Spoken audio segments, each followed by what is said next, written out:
Hi everyone, my name is Fercho, and today we are going to talk about the actual economic crisis and the impact in our work field.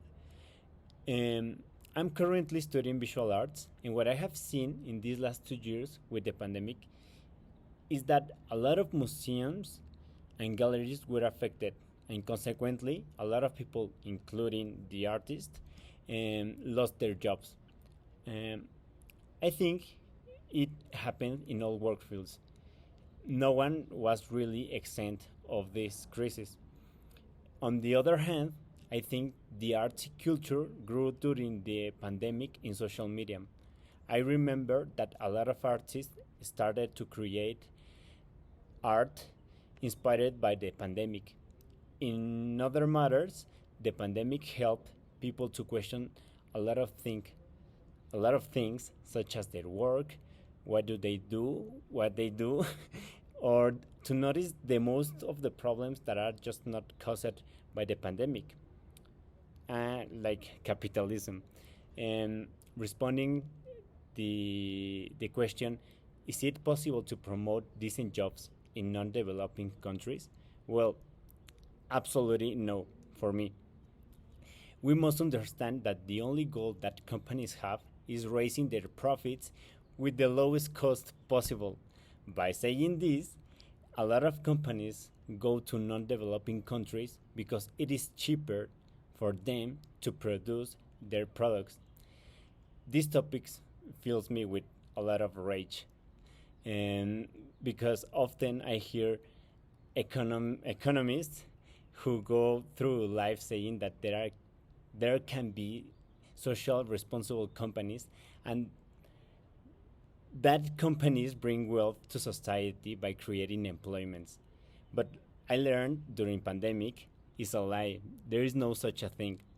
And in conclusion, um, I always say that governments are the only one who can do something about it uh, for those kind of countries, non-developing countries. Um, and they should help their people with economic policies. And that's it. Thank you. Hi, my name is Marcos Jaras Modiano. I'm a student of visual arts of the Anahuac University of Mexico City. Today, I am going to talk about how art can improve teenagers' lives. Nowadays, young people are the future of the society, which means they must try to cultivate solid values and manners to allow them to build a clear identity of who they are and what they can give to our society. Art is a way that allows young people to develop with themselves, to find their motivations, and get in touch with the world. However, there is a lack of promoting art disciplines in young people because there are a lot of stuff that distracts them from another path. Young people today are multitasking.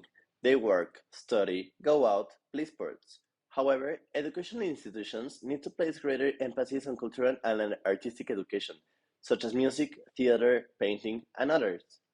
But what causes disinterest of young people in artistic and cultural activities? Although adolescence is one of the most important stages, since the development and learning process that take place in this stage are crucial for the construction on their identities, we should take a look at the factor that young people from today are more interested on vices than they are on focus on their lives. The compromise of the parents is also very important because they must foment art and cultural passion to their children. That's why I propose to the educational system to give art classes in schools all over the world. That motivates young people to increase art activities on their lives, being more productive and being allowed to express themselves in a healthy way. Hi, my name is Karen Asensio, and at the present time, I am studying a degree in social responsibility and sustainable development. And that's why we are going to talk about in this video, in my case, how we can promote and ensure better working conditions under the poverty reducing effect to access to finance by focusing on the labor market. In the first place, we need to know that we can't end poverty. We can only reduce it. And this is so important for not developing countries because depending on the public policies that exist, the future of the country will depend. This is the only way to determine if poverty has decreased or not. On the other hand, we want to promote and ensure better working conditions. We need to have better access to financial services. This will enable households and firms with credit and savings to invest in more productive inputs. With saving and insurance, they can also stabilize their incomes and reduce their vulnerability to unfortunate events. The effect of promoting better working conditions is kind of difficult and complicated, but not impossible. So, increasing employment opportunities for people in poor situations could be a good option. For the poor, employment is not a major concern in developing countries as they already have jobs. The issue is that working long hours and they don't have enough money to escape of the poverty. Finally, we need to end with the income inequality among workers for a panel of non-developing countries. Financial outreach affects both the demand and supply sides of the labor market. This could be three options to have better working conditions and promote this kind of inequality aspects of the labor market.